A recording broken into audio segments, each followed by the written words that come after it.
Okay, so I have a Dodge 05 Ram 1500 4.7 liter V8. The AC would work only when you're driving, but when you came to a stop, it would start getting hot inside the cab.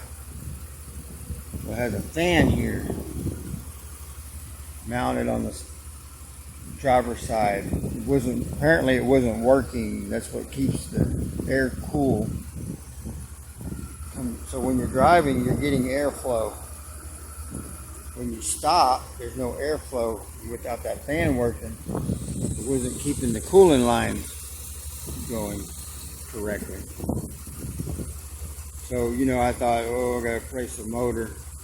But apparently, all I did, there's a, right here on this line,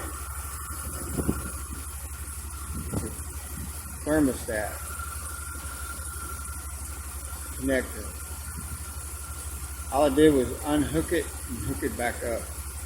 I disconnected the electrical, put it back on, the fan started working. You can't really see it, but the fan is working now. That's all I did. If I hadn't done that, I would have replaced the whole, if I had checked that first, I'd have had to replace that whole motor on the fan. I did check all there's a relay to it. I checked that was good.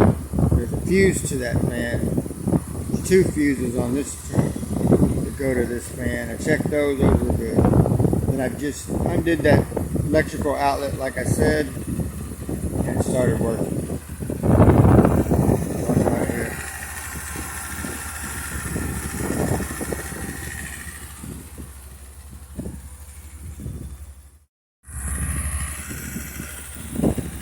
If you like this video, please click the like button and subscribe. That's Jakey Tom Productions.